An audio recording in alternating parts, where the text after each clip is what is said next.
Welcome back, everybody. Thank you for watching another video. So tonight we're going to be checking out NITECORE's new EDC flashlight. This is the MH25 Pro.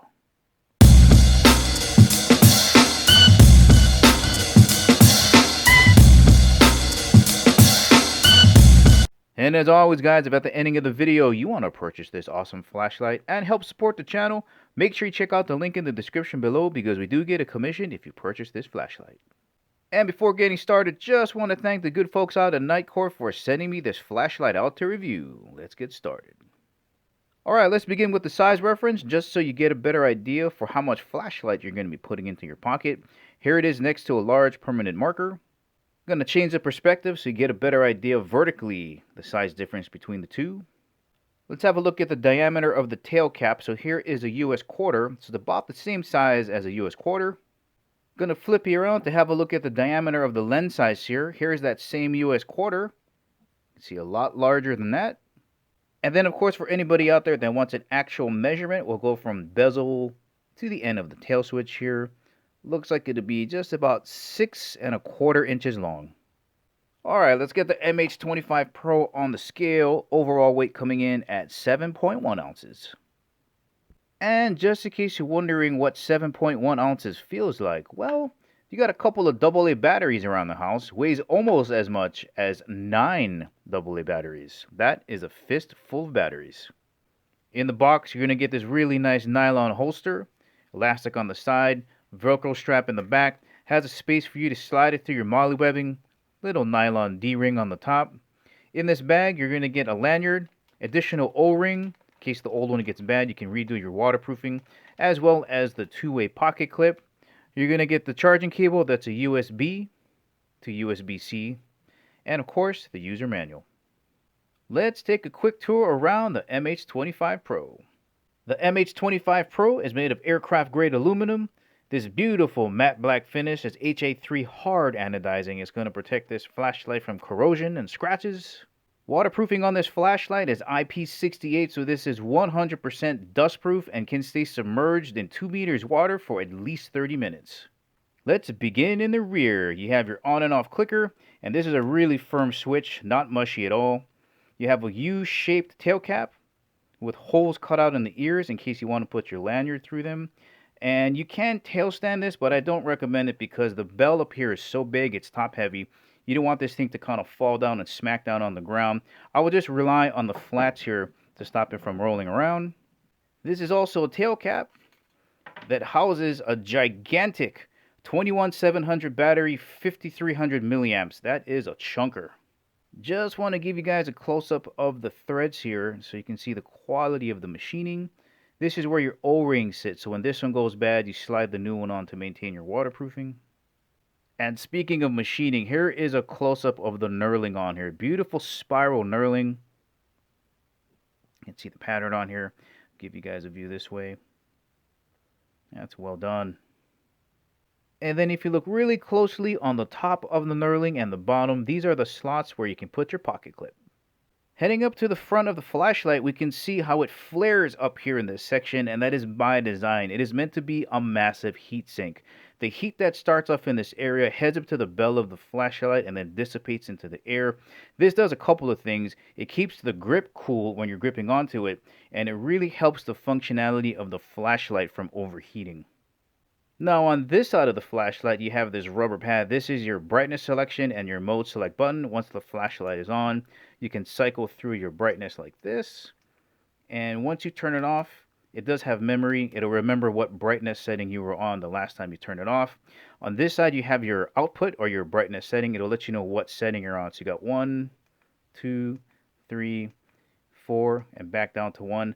A lot of flashlights don't have this. Then on this side, you have your battery life. Having these two indicators on a flashlight is very unique. A lot of flashlights don't have that. So most of the time you're guessing what brightness setting you're on, and you're looking at blinking lights on other flashlights to figure out how much battery life you have. So this, very good feature.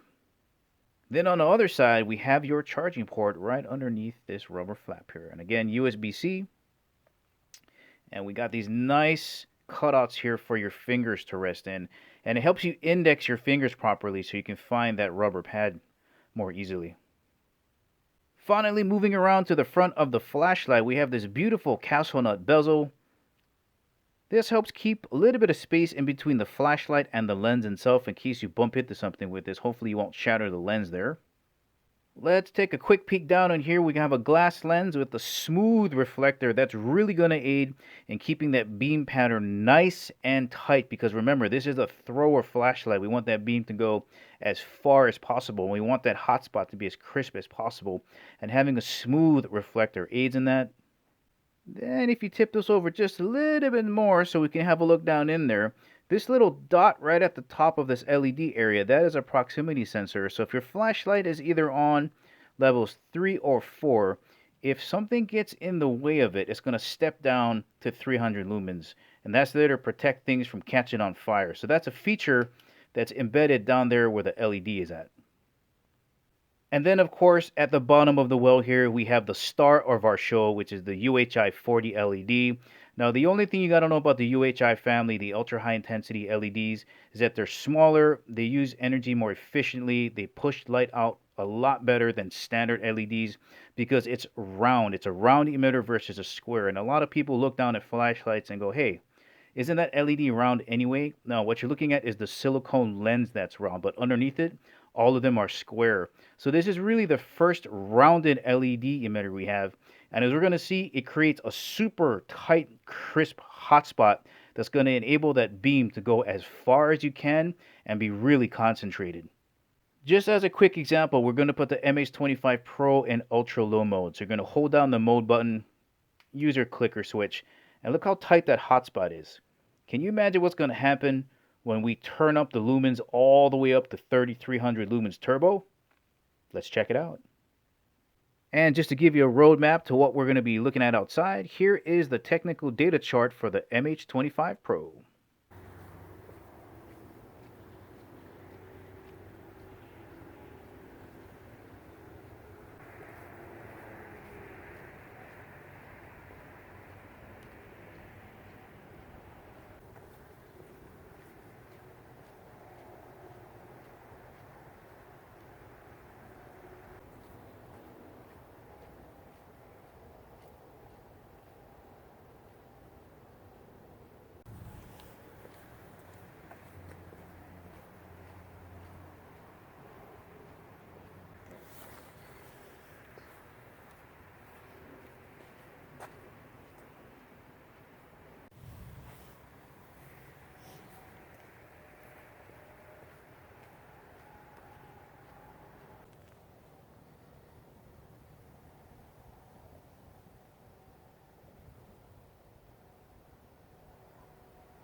Once again, guys, this has been the MH25 Pro from Nitecore. If you're looking for a new EDC flashlight that's easy to operate, has a crazy long throw beam that's really focused, and that's extremely bright at 3300 lumens, this might be a great option for you. Well, alright guys, this is the ending of the video. Remember, if you want to purchase this awesome flashlight, make sure you check out the link in the description below. Thank you for watching. I'll catch you in the next video.